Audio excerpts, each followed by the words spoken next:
All right, today we're going to dive into something that's absolutely critical for a healthy and, a really productive workplace.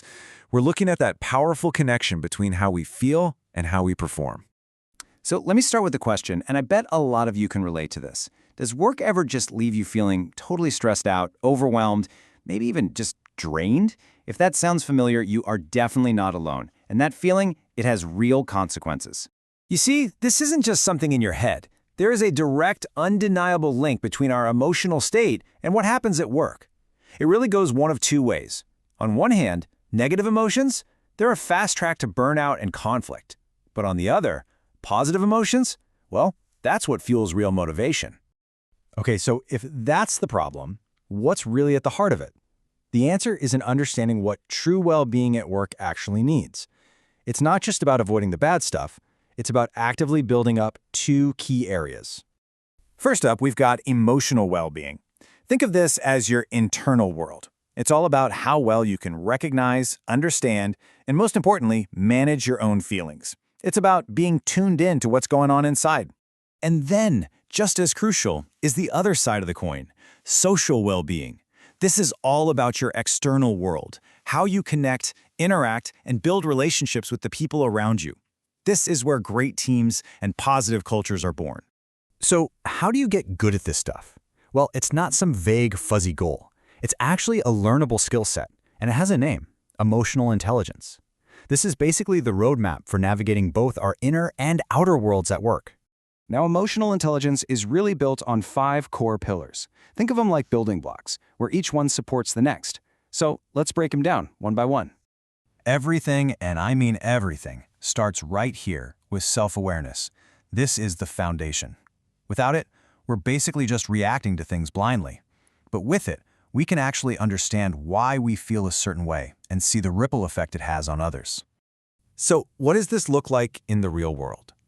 Imagine you know that tight deadlines always make you stressed. Self-awareness is recognizing that trigger before it becomes a big problem so you can plan your time and take the pressure off from the start. Okay, so once you're aware of what you're feeling, what's next? That's where self-regulation comes in. This is all about managing your reactions instead of letting your reactions manage you. It's about finding that crucial pause between a feeling and an action. And this is a game changer. It's the difference between an impulsive, angry reaction in a tense meeting and a calm, thoughtful response. One adds to the conflict, the other actually helps find a solution. That's professionalism, right there.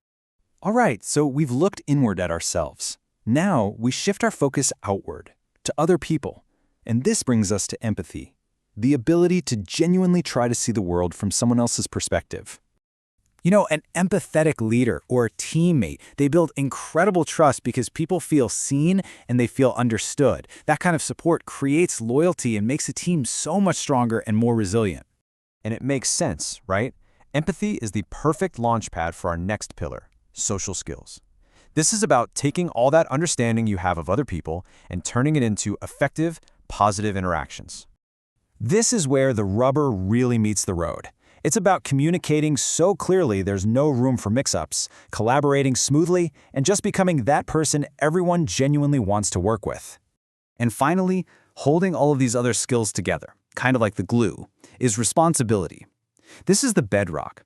It's that core commitment to integrity and accountability that makes your emotional intelligence trustworthy.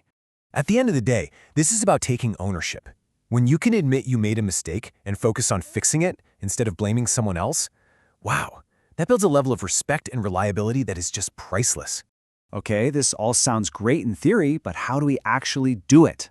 This isn't just an idea, it's a practice. So let's get into some concrete strategies, both for you as an individual and for the organization as a whole. For you, it can start with small but really powerful actions. Things like setting digital boundaries. Yep, that means no work emails after hours. Or practicing active listening in meetings to really hear what people are saying.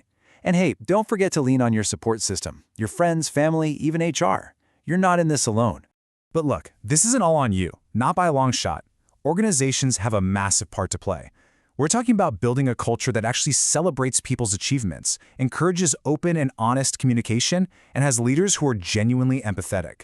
That's how you create an environment where everyone can really thrive.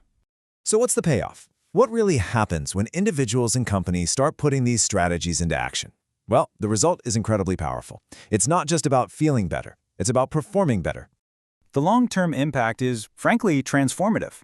You end up creating this amazing positive feedback loop. Healthier, happier people are way more productive, and that leads to a more collaborative, less stressful workplace for everybody. Everyone wins. And it all boils down to this one simple but profound idea. When people have that sense of inner peace and calm, their performance just excels.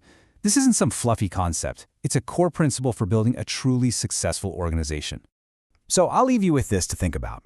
As you go about your day tomorrow, which one of these 5 pillars could you focus on, even just a little bit, to make a positive difference?